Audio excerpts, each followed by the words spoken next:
Hey everybody.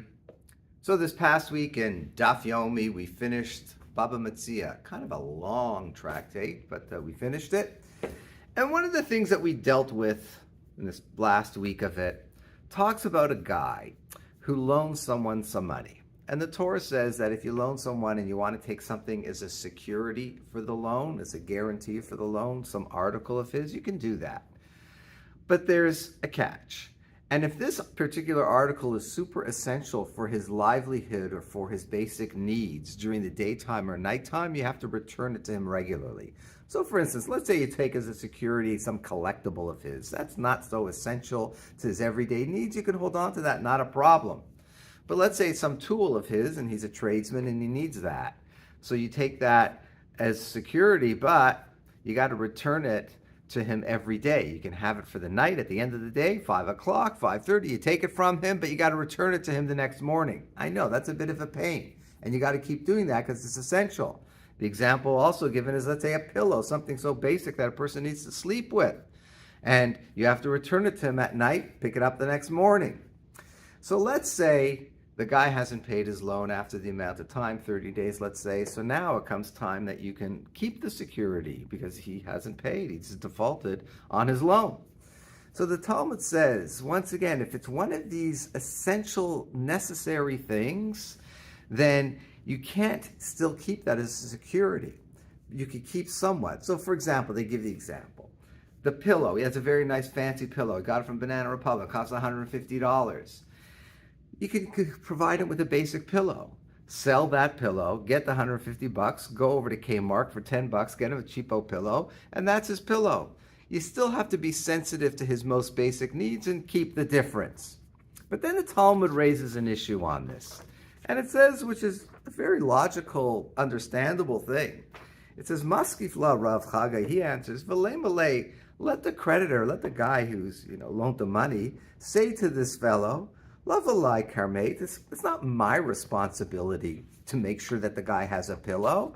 I was a nice enough guy. I loaned him money, but I got to give him tzedakah now? Like, that's a community thing. Why is that falling on my shoulders? Why is that dumped on me? I'm a guy who loaned him money.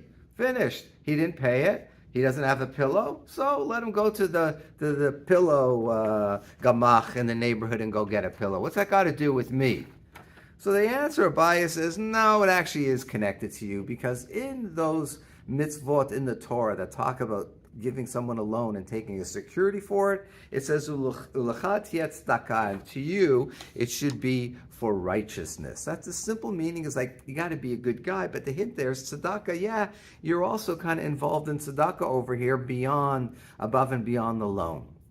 The point here is, and it's a very important lesson I think we need to take from this, is that this guy's initial feeling is, I didn't sign up for this. I signed up to be a nice enough guy to give the guy a loan. I didn't sign up to be a person who gives him tzedakah, who gives him charity. Why is that falling on my shoulders? And the response is, we know you didn't sign up for that, but it fell into your lap. And therefore, yeah, you do have a responsibility. And the lesson here is this happens to all of us in life. There are always things and always times and situations where I didn't sign up for this. I didn't want this. This isn't what I chose to do. But somehow, through circumstances, it fell into our lap. It came to us and such. You got to roll with it. You got to go with it. This is what Hashem, this is what God put in front of you. It's an opportunity. It's a mitzvah. Do it. I'll give you an example. I signed up to be a rabbi. I chose to be that. Many, many years later, here I am. We have Eshet Torah, we have synagogue services. One of my not so favorite parts of being a rabbi, I'll confess, I'm not such a tzaddik. I'm not so righteous here. I'm not such a great, amazing tzaddik type of person.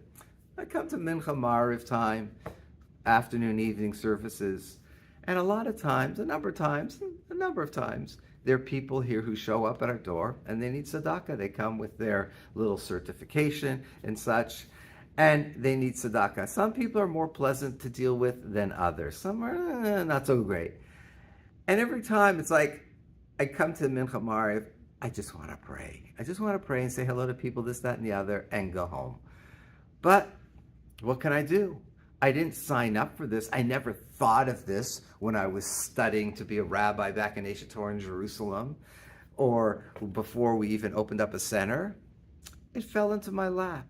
And so therefore, and the bottom line is, as much as I go, oh, I don't feel like doing this, when it's done, I feel so good that I can help them out. Certain things we don't sign up for in life, in our marriages, raising our children, in our jobs, in our neighborhoods, with our neighbors, whatever it is, there's always things that we didn't sign up for them, we didn't anticipate them, we didn't necessarily want them. God threw them our way and in our laps and in front of us, and now they're part of our lives. Accept it, deal with it, roll with it, and see the good in it as well. Have a good Shabbat.